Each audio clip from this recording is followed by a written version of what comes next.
Welcome back to UFC Ninja. Here's a peek at last week's betting results to get you ready for the Ninja's breakdown on the next card. Yeah, guys, welcome back. It's the Ninja. It's been a little while, but, welcome back. No problem.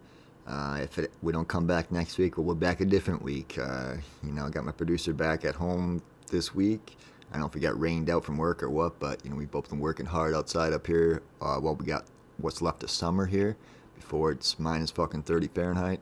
But, yeah, enjoy the cast here. We got some great fights to break down. I've got my first week of betting back up here. The casinos are open.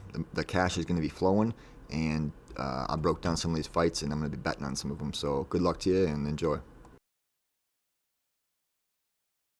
All right, next up we got Gerald, GM3, Meerschaert versus Andrea, Natural Gas, Petroski. Yeah, so this one, I feel like I'm a little bit torn in this one, but I think we kind of all should be. There's probably quite a few people coming up on Petroski. Let me see the odds on that fool right now. Minus 260. I feel like it was like minus 300 yesterday or 325, but anyway, I could have been high. And today, at minus 260, I'm not sure what to think about that, but I feel like Petroski comes in there real hard, He kind of switches stances.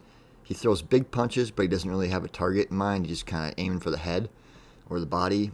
I mean, he's got lots of movement. But I feel like if he doesn't get Gerald out of there in the first round with like one of those big whipping punches that doesn't really have a target, I mean, I don't feel like he's going to be able to clean up Gerald on the feet. Gerald's just kind of too calm and shit after the first round, and too long and too methodical in a way if he doesn't get finished right away. And I don't think Petroski's going to go in there and instant sub him either. I feel like GM3's like too methodical for that. And even though Petroski's like pretty strong, like GM3's building up to some of that old man strength if he doesn't already have some. I feel like he's kind of somehow aged more than he is. He says he's 35 or almost 36, but he's from Wisconsin, and sometimes the hard winters and shit like that, you can age a little bit faster, just your body and your muscles, because you're fucking hauling wood and shit like that earlier in your years. And for Petroski, I mean, he doesn't really haul wood on the East Coast. They just they use natural gas and whatever the fuck else they do over there. But I feel like Gerald does have an edge there, so I'm going to take Gerald by sub in this fight particularly. His money line odds right now, plus 210, so hopefully we get a good line in the sub. And I'm just going to take the sub in general because I feel like it could happen early in the first with the guillotine, with Petroski diving in. And if it doesn't happen early with the guillotine, maybe he'll get Petroski late in the second or third with a rear naked choke. That's what I got for this one, boys. Good luck to you. All right, guys. Next up, we got Gregory, RoboCop, Rodrigues versus Denis, 1 round, Tiuliulin. Yeah, it's a good matchup for us, I think. Dove into this one a little bit because, there's a lot of footage on these guys and a lot of wins and loss records that we can compare to each other and see what the fuck is going on. And right away, just looking at Denis, we know he's a 1-rounder bust kind of dude. And RoboCop's, we know what he's about. And for me, RoboCop's like pretty thick. And both these guys fought the Iron Turtle.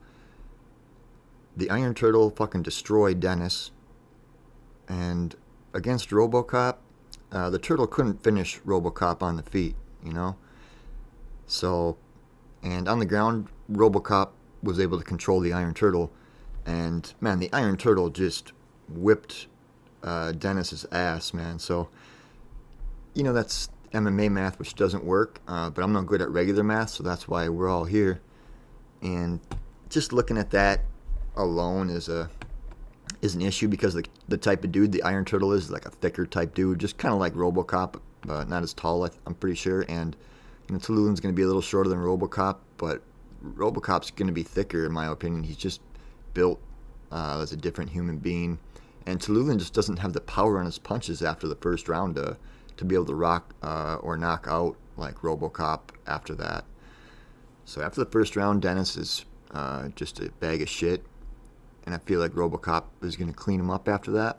And as soon as this fight ever touches the ground, I think RoboCop's going to Kimura or anything, just instantly, he goes right to the jiu-jitsu. And Tiuliulin is so shit at his defense that it's going to be so easy for RoboCop to either sub him or clean him up, just make him quit after the first round.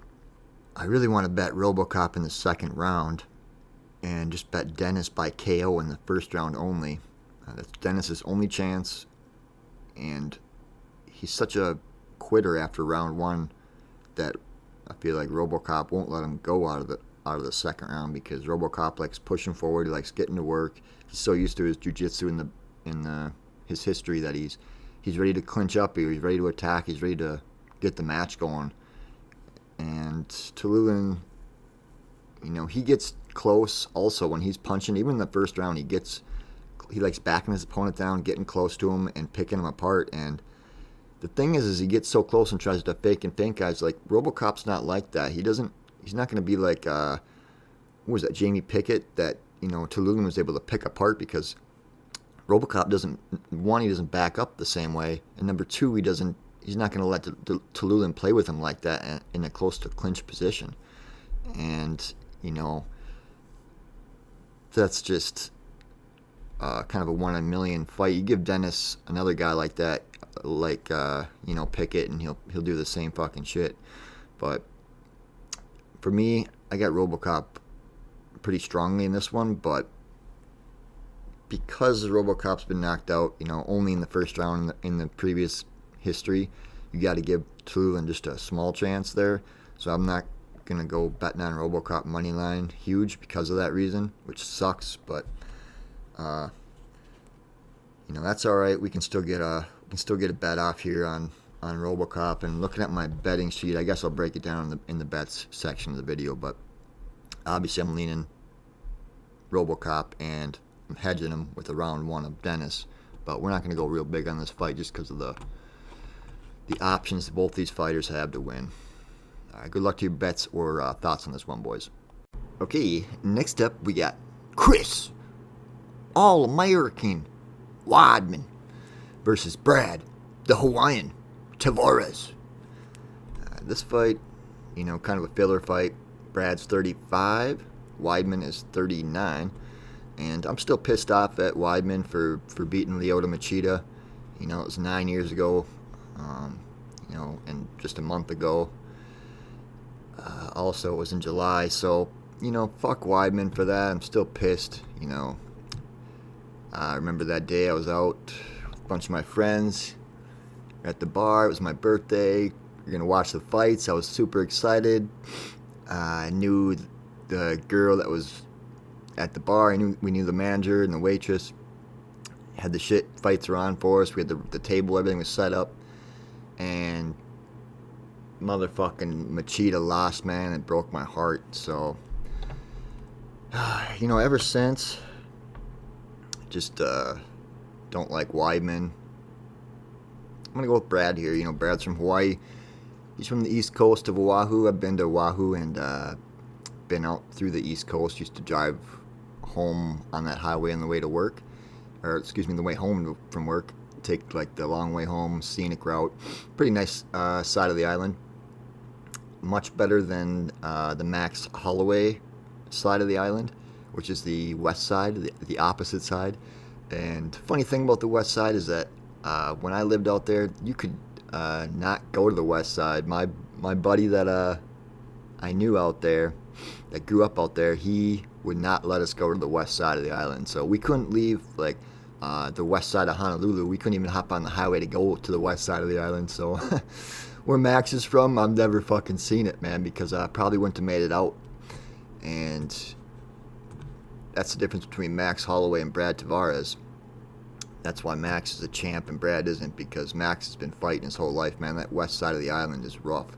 So thankfully I lived on the North Shore, and there's a Kainai Point which goes to the west, but the road ends because the mountains separate the west coast from the North Shore there. So thankfully, we never had to contact the Max Holloway side of the island, I guess.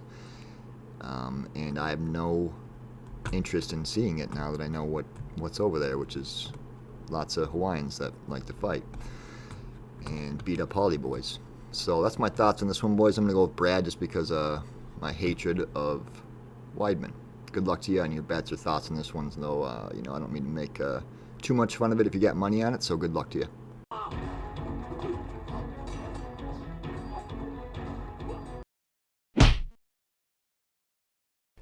Hi guys, welcome to the Mixed Martial Arts Story of the Week. This week is a, what do you call them, like special editions or something? Anyway, since it's been a while, and the reason why is because the casino's also been down for betting. It's been months we haven't been able to place bets. And we were able to place bets now, and during that time I was emotional, upset, this, that, and the third. So I made a couple of phone calls to the casino just to see what was going on with the betting, and I called in as a couple different characters, just ones to each place. But so instead of the story, this actually is the story of the week, because there has been the inability to bet on martial arts, and that's really affecting the ninja, and he needed to make these phone calls. So here's your special stories of the week, boys.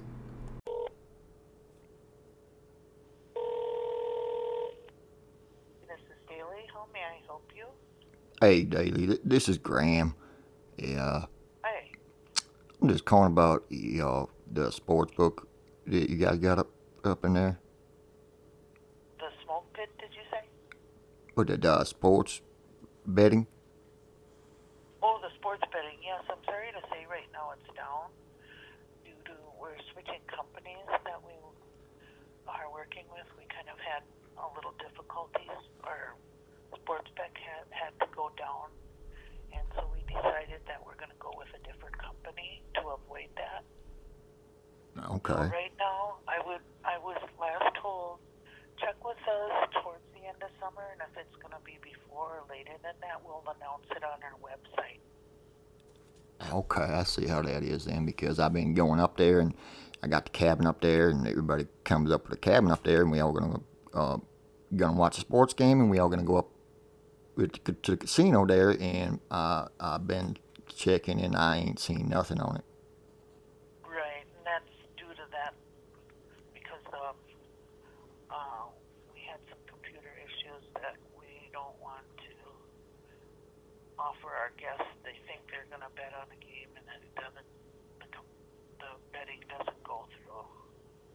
So we had to go with a different company. But I do have multiple calls coming in. Is there anything else I can help you with? Oh, now that's it. I just was going to call him and tell the manager that we got a whole bunch of people, the whole community up there. Because a lot of people are calling. They want to get betting, especially when football season starts and everything like that. Right, we got that whole community up there coming in with the bags, I do have to answer my other calls now. Yeah. Anything else, sir? Other than that, I'll be seeing you soon, you know what I mean? As soon as they open that up, I'll be coming right in there with everybody. Okay, talk to you later. Alrighty, yeah. Casino. Hi, it's Tequila, how you doing? Good, how about yourself? Oh, good, thank you, honey. I'm looking at, I'll get that sportsbook room open up in there. One moment.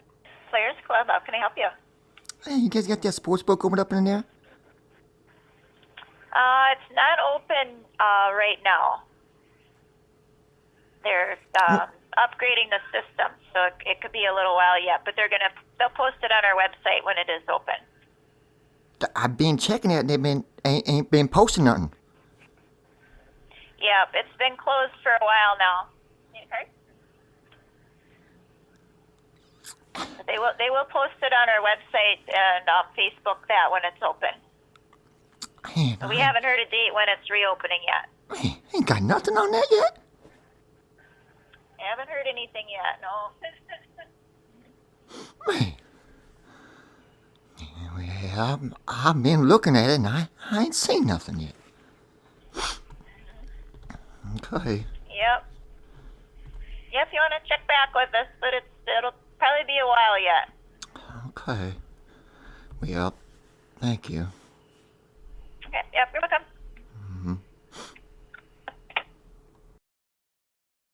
Alright, next up we got Marlon, Silence, Vera versus Pedro, the Young Punisher, Munhoz. Yeah, this is going to be a good fight, I think, guys. I didn't go and break this one down and watch tape on it. Don't feel like I would bet on this one, even if I did. So, it didn't make sense to me to go break it down on tape. You know, Pedro's got some nice low kicks. You know, Cheeto's always got his length, and he's diverse as fuck, and he's super tough. Pedro's also super tough. So, the toughness of both of these guys is, for me, it's hard to evaluate how the offense of the other guy is going to impact or affect him, you know. For me, a lot of times looking at fighters, I look for weaknesses, I guess, or who's gonna break to what, I guess, is somehow that's what I look for. And I guess that's because you're always looking for a win or a loss position or spot. So when I don't see something like that strongly sticking out to me before the fight, and these guys have both been around for a while, you know, it's something I can identify. But I just don't see a lot of betting potential for me on this because of the unpredictability and how they're going to impact each other in there. But I'm sure you could break this one down and figure out who's going to, you know, win by what. I'd say Cheeto by decision personally, but that's without watching any tape or anything like that. So, you know, somebody might have a winner, can clearly pick out a winner on this one, but I also feel like the toughness and the aggressiveness of each guy, you know, they're both not scared to throw finishing strikes, so that has an impact on the fight as well all the time. And that'd be a tough fight to predict exactly, in my opinion, no matter what you do. But that's just my opinion, guys, and good luck to you if you got any other strong thoughts or big bets on this fight. I wish you luck. All right, guys, now we got a little bit of meat here. We got Neil, the Haitian sensation, Magny, versus Ian, the future, Garry. Yeah, we had Jeff Neal versus Ian Garry here. Neal's out, Magny's in. That really sucked because I had that fight broken down to a T. But this, I feel like, is a better matchup for Garry, even though the odds are going to maybe end up at minus 600, which is going to really suck if that happens. I hope it stops at minus 500. It's minus 440 right now. I think he was only like a minus 360 against, or 300 or something against Steele, but I think this is even better. Even if his odds are worse now, his chances against Magny are a lot more open and a lot higher, I should say. This is like a 90% chance for me. I think Garry gets it done 9 out of 10 times against Magny. I feel like Garry's judo is really good against Magny here. His judo on the fence is good. He's aware of where his feet are all the time. That judo is really natural to Garry. I see whenever he's transitions from any sort of a striking to a clinch or something like that, he's automatically already going to his judo position. So it's kind of like, you know, RoboCop, when it hits the ground, he goes in jiu-jitsu mode right away. I do feel like I see that with Garry, and his striking is good. His defense of striking is also good. Magny fought Shavkat, and if you compare Shavkat to Garry, you know, you put Rachmanov and Garry side by side, and you picture them both fighting a Magny, an image of a Magny, and you watch them two fights play out side by side. We've seen the Magny fight and the Shavkat fight play out. Magny was able to hit Shavkat with some of his best shots, in my opinion. I feel like, you know, Shavkat took some of Magny's best shots. And, you know, Magny couldn't put him out because Shavkat's a tough guy, of course. But I don't feel like Magny's going to be able to connect his best shots on Garry. I think Garry's striking defense is too good for that. He might get hit with a couple shots from Magny, but I don't think they're going to be Magny's best shots.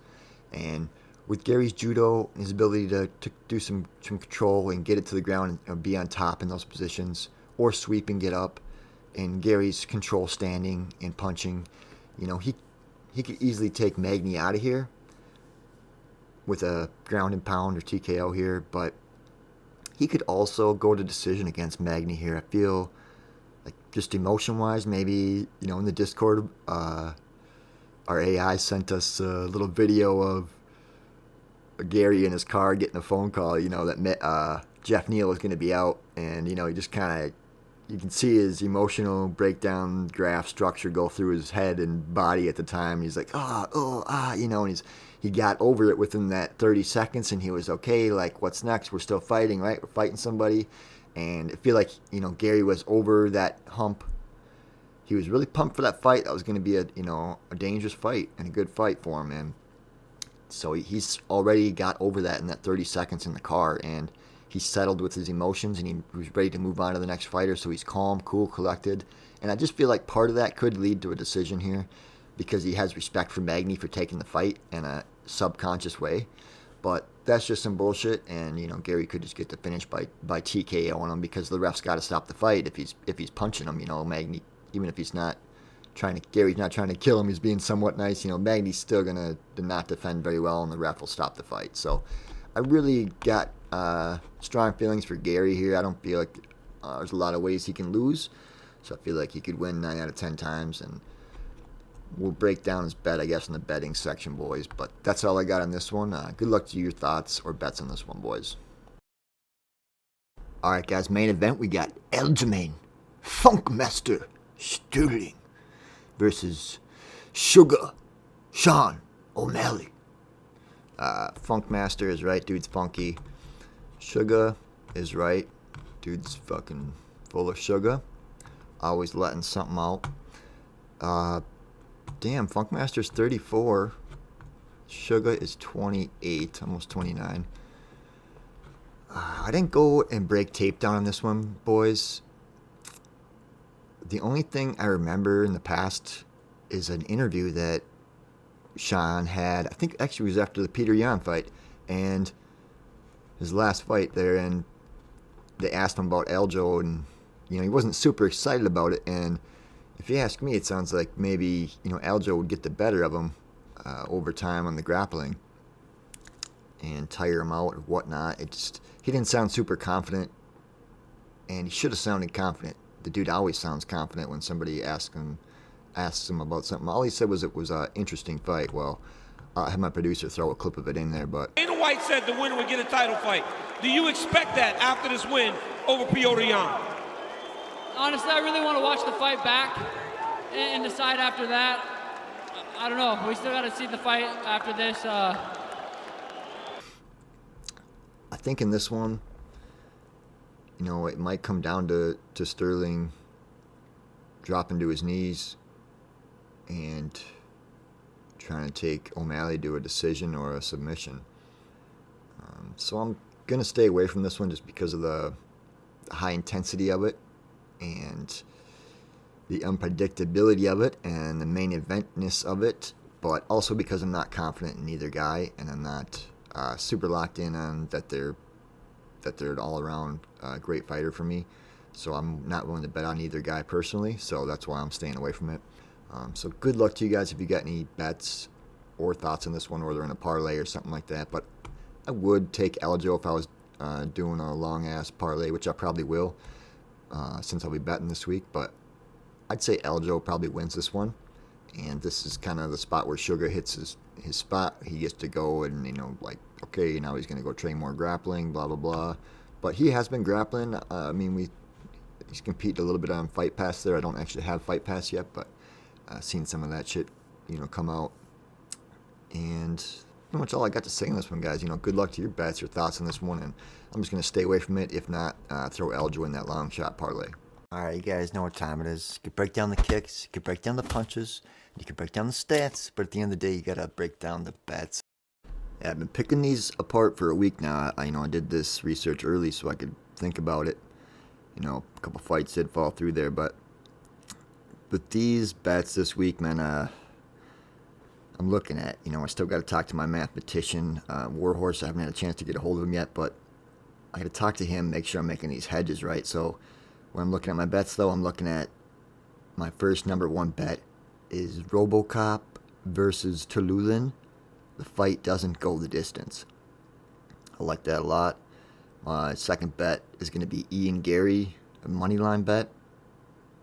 That shit's going to be minus 440 right now or something, but putting a little bit on Garry money line. Third bet of the week is going to be a RoboCop bet inside the distance. I was thinking round 2 right away. I was thinking, okay, money line. None of that makes sense. I'm going to bet RoboCop inside the distance, and I'm going to hedge that with a Tiuliulin round 1 KO bet. And when I talk to the mathematician, I'll get that percentage figured out. But my fourth bet of the night is a GM3 submission bet. And I'm just going to put that sub anytime. See what the odds are and what I'm going to put on that. But, it's worth a little decent stab. He's from Wisconsin. Got a little respect for him. Actually, we always got a respect for that submission, no matter where he's from. But the fifth bet is the draw. The draw this week, verified by the Discord AI, is Chito Vera versus Pedro Munhoz. And that comes through. All that goes right to the producer. So it's producer's cash right there. And I had a bunch of other bets on the sheet, a bunch of shit crossed out. None of that matters. I'm going to parlay some of that shit together because I feel strongly about a few of those things. And the only other thing I seen was the Limo saying, doesn't go the distance just by looking at the records on that bullshit. That's as far as I went with that. So those are my bets. Good luck to you guys with your bets this week. And I'm really excited to get out there to the casino and put some cash down on some of these fighters because I've done my research and I see a couple of spots for bets, and I'm going to try to make some money. If it ain't next week, like I say, we'll be back. My producer's still doing his thing. I'm still doing my thing, and good luck to you. All right, till next week, guys. Life before death. Strength before weakness. Journey before destination. Keep it real.